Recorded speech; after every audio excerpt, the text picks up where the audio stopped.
आज हम आपको हिंदी में काव्य खंड के प्रथमा पाठ यानी जो आपका लेसन 1 है साखी, जिसके रचयिता कबीर दास जी हैं, तो कबीर दास जी द्वारा लिखित साखी नामक पाठ का अध्ययन कराएंगे।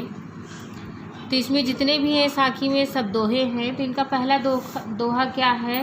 लिखा है कि बलिहारी गुरुआ पड़े गौहाड़ी कै बार, जिन मानुष तय देवता करत न लागी बार।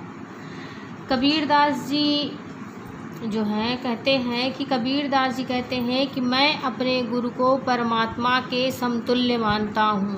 कबीर दास जी कहते हैं कि मैं अपने गुरु को परमात्मा के समतुल्य मानता हूँ, क्योंकि उस गुरु ने और मैं अपने आप को एक दिन में अनेकों बार अपने गुरु के ऊपर न्यौछावर कर सकता हूँ। मैं अपने गुरु को परमात्मा के समतुल्य मानता हूँ और मैं अपने आप को उस गुरु पर एक दिन में अनेकों बार न्यौछावर कर सकता हूँ, क्योंकि उस गुरु ने मुझ जैसे शिष्य को देवता बनाने में तनिक भी विलंब नहीं किया है। अर्थात उस गुरु ने मुझे परम ब्रह्म का ज्ञान दिया है। अगला है सतगुरु की महिमा अनंत अनंत किया उपहार, लोचन अनंत उघाड़िया अनंत दिखावड़ हार। सतगुरु की महिमा कबीर दास जी कहते हैं कि सदगुरु की महिमा अपार है, सदगुरु की महिमा अनंत है और उन्होंने मेरे ऊपर अनंत अनंत उपकार किए हैं, अनंत अनंत उपकार किए हैं। लोचन अनंत उघाड़िया अनंत दिखावड़ार, और उन्होंने मुझे ऐसी दिव्य दृष्टि प्रदान की है जिससे मैं ब्रह्म के विराट स्वरूप को देख सकता हूँ और ईश्वर का साक्षात्कार करने में समर्थ हो सका हूँ।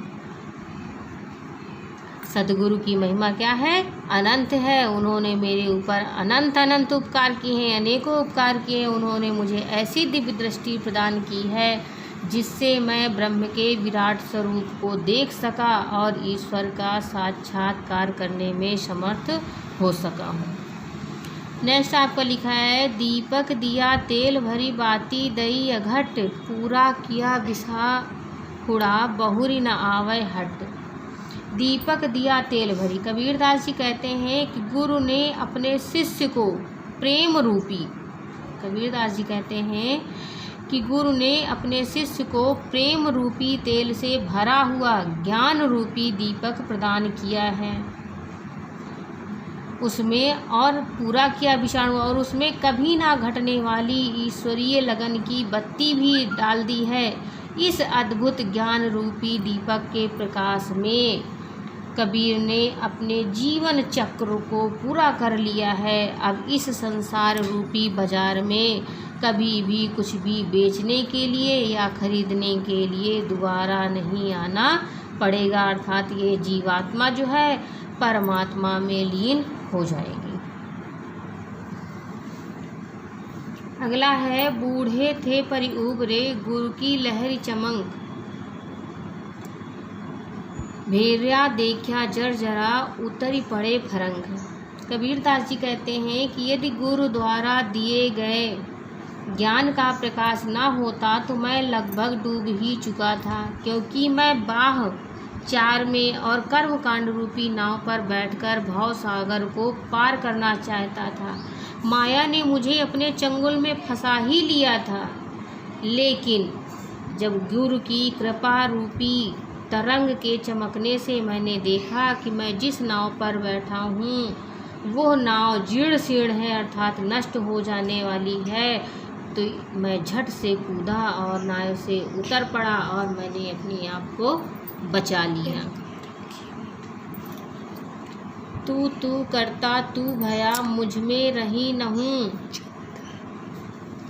चिंता तो हरि नाव की और न चिंता दास, जे कछु चितवै राम बिन सोई काल के पास। कबीर दास जी कहते हैं कि मैं केवल राम नाम का ही चिंतन करता हूँ, अन्य किसी वस्तु का नहीं। मैं केवल राम नाम का ही चिंतन करता हूँ, अन्य किसी का नहीं। राम नाम को छोड़कर जो अन्य किसी भी विषय का चिंतन करता है, निश्चित ही वो काल के पास में फंस जाता है, उसे काल के पास में फंसना पड़ता है, अर्थात काल उसे अपना ग्रास बना लेता है। क्योंकि इस संसार में ईश्वर ही शाश्वत है, बाकी संपूर्ण जगत जो है वो नश्वर है। इसलिए प्रत्येक पल ईश्वर का ही चिंतन करना चाहिए। जो कुछ इसके अलावा देखता है वो काल के नज़दीक, काल के करीब पहुंच जाता है। तू करता तू भया, मुझ में रही नहूँ, बारी फेरी बल गए, जित देखूँ तू। कबीरदास जी कहते हैं कि हे प्रभु, मैं निरंतर तुम्हारा नाम जपते जपते, तुम्हारी रट लगाते लगाते, मुझसे जो मेरेपन का भाव था, अहम का भाव था, वो समाप्त हो गया है और मैं तुम्हारा ही रूप बन गया हूँ। अब इस संसार में आवागमन का जो चक्र है वो नष्ट हो गया है, अर्थात जन्म मरण का चक्र पूरा हो गया है। ईश्वर की कृपा से ही यह सब पूरा हो सका है। अब मुझे दोबारा इस संसार में जन्म लेना या फिर मरण जैसी जन्म लेना या फिर मरण होना, यह दोबारा मुझे नहीं करना पड़ेगा, अर्थात मेरी आत्मा जो है वो मोक्ष को प्राप्त कर लेगी।